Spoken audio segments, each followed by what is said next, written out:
Hello people, welcome to my channel. This is the Jewels and Pearls Ladies channel. In this channel we'll talk about things that relate to young ladies and how to preserve their future.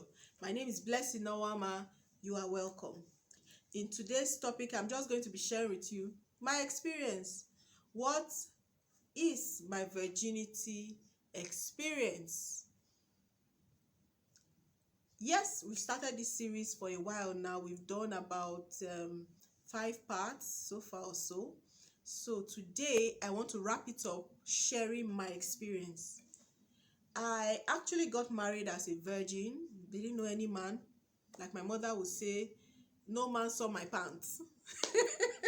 At least being one. Maybe seeing it when we wash and spread also. But being one, no man saw my pants before marriage. Praise God.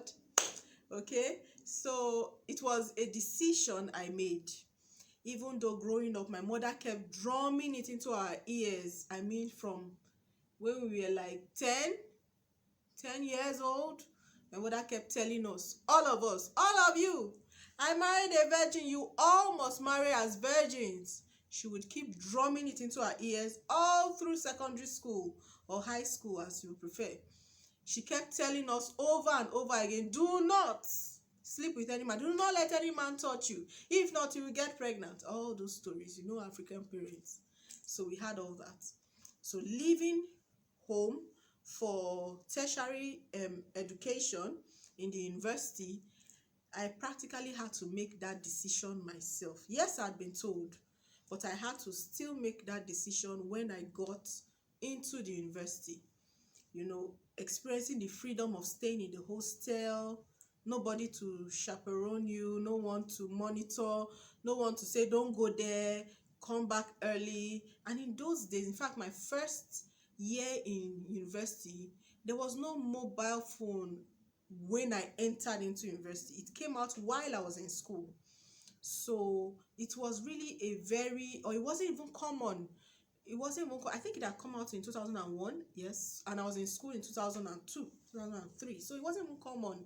I didn't even have one at the time when I entered into university.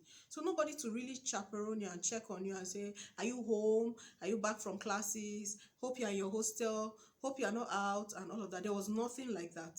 So basically we had to make that decision ourselves as young ladies.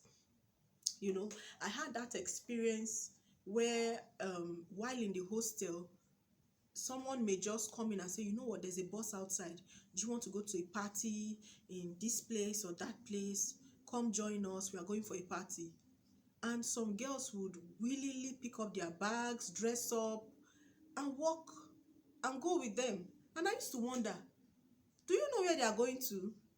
Do you know who they are? Do you know what they are going to miss? What if something happens on the road? You know, but girls were going. You know, but I'll always remember my mother's warning. Do not. You know, that kept drumming in my ears. You know, so all through university days, yes, there were even guys disturbing one from time to time.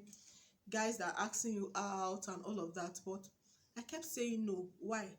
Because even though my mother had told me, I decided to make a conscious decision. I told myself, I said, you know what, Blessing, I will not sleep with any man until I'm married.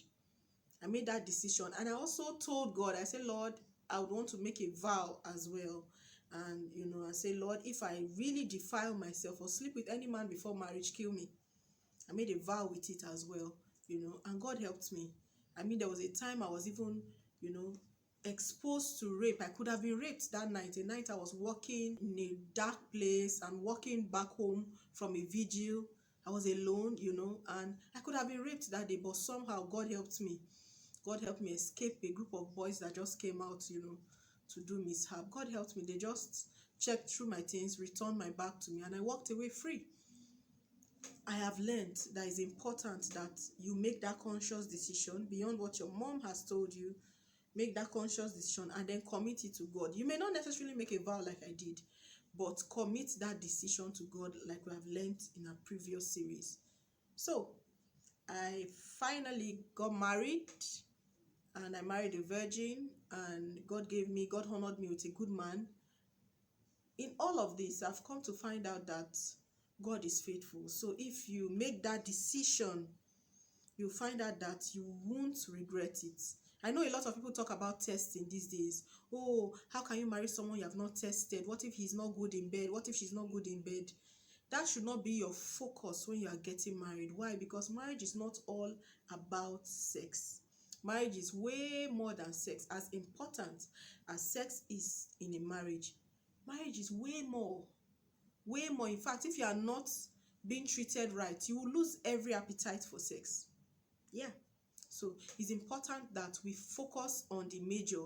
So for that young lady planning to get married, for that young lady just enjoying her youthful days, make sure you do it right. Do not compromise that area of your life for anything or anyone. You don't need to test anyone before saying yes.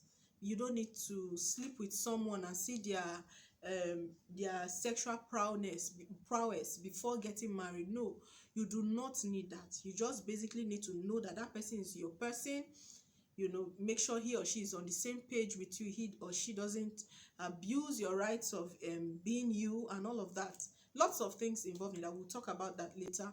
But basically, sex before marriage is wrong.